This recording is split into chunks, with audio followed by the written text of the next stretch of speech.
Herring Review. What's going on, Yidden? Welcome back to Herring Review.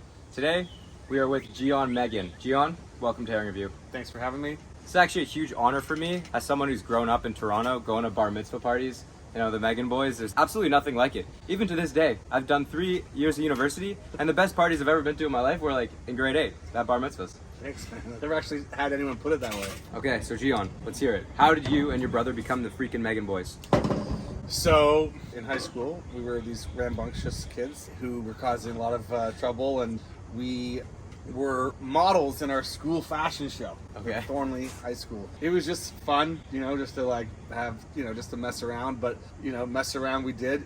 We didn't really participate so much, and the organizers were really annoyed. Other models were complaining that they were trying to take this seriously while we were just like, doing the running man down the assembly lines. They said, look, we can't kick you out because you guys will get in trouble, but if you guys want, we'll give you your own scene, and all we need from you is for you to find a place for the 40, 50 models and the organizers to go after the fashion show.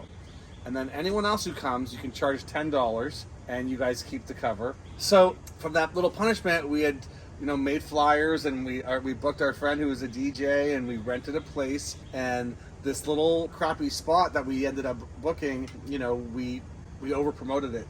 And on this night, there was 1,700 people, and the party got canceled by 11. Cops came, shut it down. It was the most infamous night ever, and that's when the whole thing started. Where we looked at each other, and we're like, "Shit, we can give this thing a go." And we started doing parties every month, then every other month, every other week, and then it was every weekend. And then it was sometimes multiple times in a week, and we just became these party guys. That's awesome. And then you found the bar mitzvah. We were at Kiva's, the bagel joint. Yeah. We were hungover or something after a weekend of partying. And a woman walked in with her daughter, and she said, "Oh my God, you guys, my daughter says you're the DJ. You guys put on these parties. Do you mind giving me your number? We're having a bat mitzvah next year." Oh, wow. And we're like, next year? Anyways, we forgot it, and life went on. And then about 6 months later, same spot, we're having breakfast, and that lady walked in again. And I'm like, I said to Paige, I'm like, oh my God, there's that woman. And we started to like hide, because we just figured it was just like a nuisance. And she ran up, she's like, oh my God, guys, I've been looking for your number in the yellow pages, and I've been trying to figure out how to get a hold of you boys. Like, we have this bar mitzvah is happening in just a few months, and like we need to get going and start planning. Oh my God. And we're like, okay. So we gave her our number, we had a little meeting, we rented the equipment, and from this one party we ended up launching the Magen Boys bar mitzvah jams. Wow. That is a crazy story. I recently heard that you guys are expanding to Miami. Is that true? Yeah. We way. opened up our American offices last year. It all started during COVID, when we couldn't really do much here. Things were pretty rough. Things were pretty tight. We were on the ropes. We were pretty much a standing 8 count. And one thing led to another. We had some interest from the States, and we're like, look, if we can do stuff there, and while nothing's happening here, let's give it a go. So while Miami's beautiful and it's the party capital of the world, and it's huge over the top parties, they don't have the Magen Boys. They don't have what we built. Yeah. No one can get a grandmother crowd surfing like the Magen Boys. Yeah, right? true. So they don't do that. They don't do the shtick. They don't do the inclusivity of the guests and really making them a part of the experience. And so it's really taken off, and it's really been an exciting little run. That is awesome.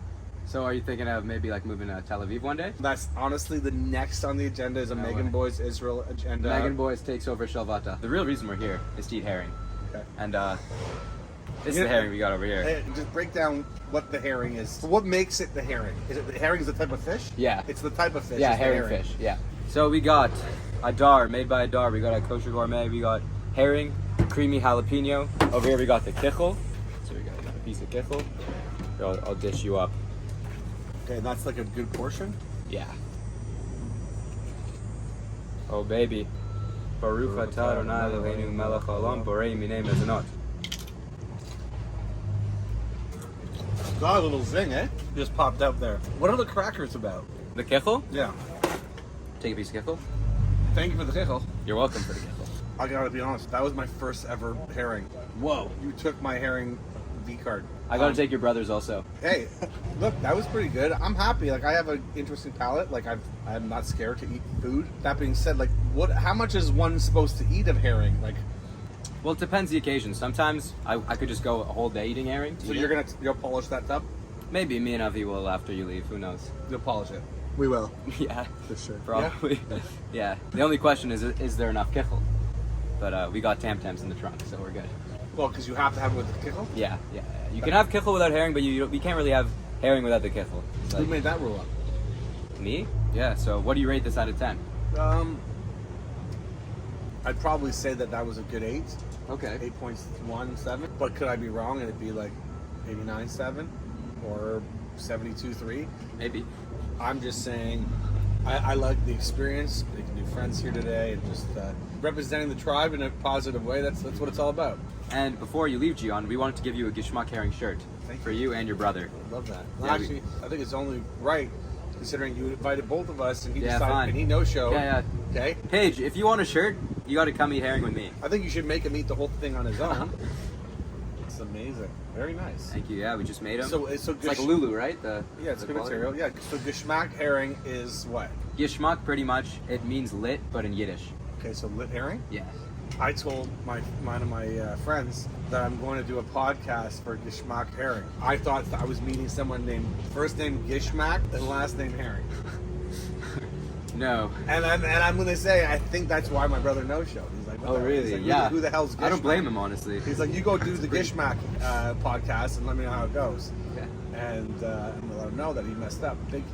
Thank you for coming, and that is all.